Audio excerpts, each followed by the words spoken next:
Okay, TB back here on the next part two of how to align your truck or cars, depending on if it's front wheel or rear wheel. Now, front wheel I don't know much about on alignment on them, but unless it's absolutely straight up and down at the back, you probably could do it the same way as you do a rear wheel drive. Rear wheel drive means it's got a drive axle that runs to the back axle. Front wheel drive has got PVCs in the front that hooks to the front axle and pulls with the front, in case you ladies or some of y'all might not know. That's just the difference. One time my sister had a Chevy Cadillac, no, it was my girlfriend, had a Chevy Cadillac, what do you call it, a Chevy, a little car anyway. It was a Chevy Cavalier. There you go, Cavalier, not Cadillac, Cavalier. And the plugs ran along the back, and it was a 6-cylinder, I believe. And you couldn't get to the plugs because it's right against the firewall without a special tool, and I didn't have it. So I had to pull the motor, unbolt the front end, pull the motor almost out of the car. It's no wonder that the mechanics charge so much as they do to have to go in there just to change the plugs. It's got awful on them now. You have to pull the motor loose and pull it out enough to where you can change plugs out. It's pitiful. Alright, that's all tips I have for today on cars. Now, I've got to fix my generator tomorrow when I get around to it. It's a 8,500 watt generator. It's portable, it's gasoline. It's very expensive to run. Unless I have to use it, I don't use it. Well, it'll burn a tank of gas. It holds about 7 gallons of gas, and each gallon will get me about 4 hours, I think. So that's really not bad, I guess. It's about 3.5 a gallon, or 360 a gallon rather now, 359.910, so 360, might as well call it. And at 360 a gallon, let me turn this on down. This chili's thickening up and about ready to eat. Looking good. Nice deer chili on its way. Oh yeah, it's gonna be good, I think. It's thickening up some.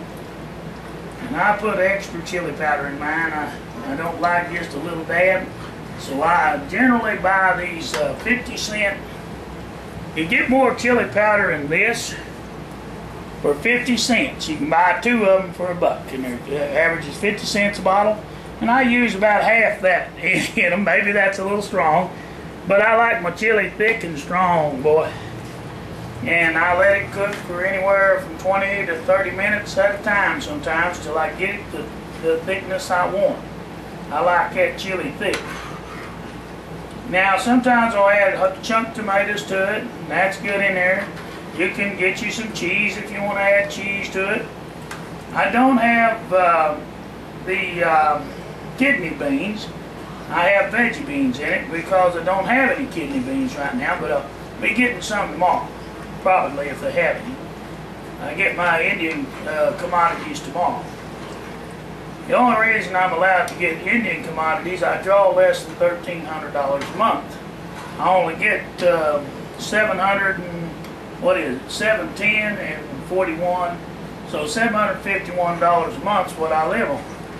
That's all they give me for my disabilities. But I'm lucky to have that. They may not always be there, and I don't count on the government take care of me entirely. I'll tell you that right now. I ain't going to discuss how I get by, but I'm going to tell you this much. I do not trust the government on taking care of me entirely. They can shut it off at will anytime they want. Because you did not actually, I paid in some, yes, but not that much. And they have the right to shut it off if they want to. Disabled or not, they don't have to take care of me. Only because the law says they do is the only reason they give me that little old pension. But I tell you, without it, I'd have a rough time of it. Real rough time. Finding work and job down here where I live for disabled, and at 51, it's pretty tough. Anything over 40, backside of 40 is pretty well screwed unless you have a career or a service you can perform for someone that will pay your way. And they're not going to train you in anything to do you any good. I've been down that road too. Shoot. There are teachers in this county or any other school, sorry, they got to make some changes in our colleges The college professors don't care whether you learn nothing. They ain't gonna work with you. They don't care whether you get your darn degree or not. They got theirs. They don't give a crap about you. Some of them do, some of them don't, but the school got their money. They're paid in advance, so they don't care whether they teach you or not. They've already got their money, so what do they care if you learn anything or not? You see what I'm saying?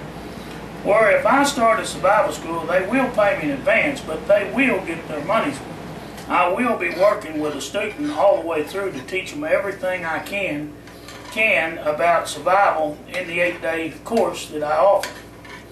Actually, it's let's see, it's 3 weeks, I think. Anyway, it's 8 days. I think I give them three days a week and then 3 days the next week, because I have medical appointments that I have to attend to, and I can't just put it in a row. But also that lets people on the weekend, if they don't want to join my school, they don't have to. They can just pay by the day.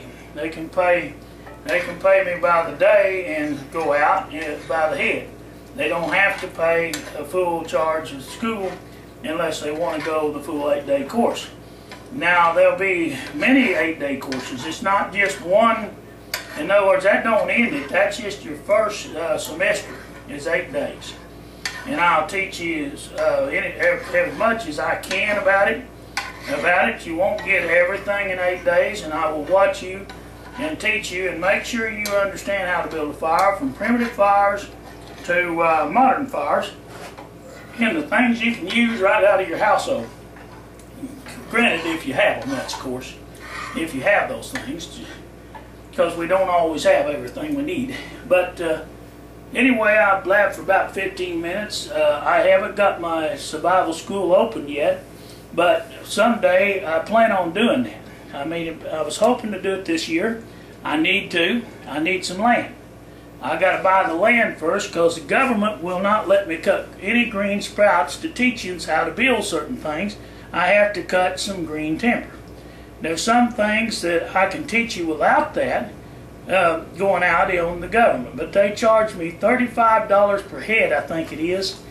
I'll have to check on that. I'm not sure what it was they were going to charge me, but so much, I think it's $35, and then a percentage of whatever I charge the people to do it, and then I got to have $1 million insurance a year to protect myself when you're doing it on government land. And even on my private property, I definitely want medical insurance to take care of my, or even death insurance to take care of my people in case something happened bad, because you never know when some accident would happen. God forbid it ever happened, but it could. And I think they told me it was going to cost $1,000 to $1,500 a year for a $1 million life insurance policy, or insurance policy, not life insurance, but insurance up to that. So if someone's lost their life or got injured, they can be took in, and their medical bills be took care of without me getting sued. So with that being said, there's a lot of things people don't realize when you're running a school like that. We have to protect our people and ourselves anymore when we go out. So I'll get back with you shortly and explain more. But for now, I'm going to eat my supper, and I thank y'all for tuning in with TB Survival here at TB's Cabin. Y'all have a great day, and I'll be back with you shortly.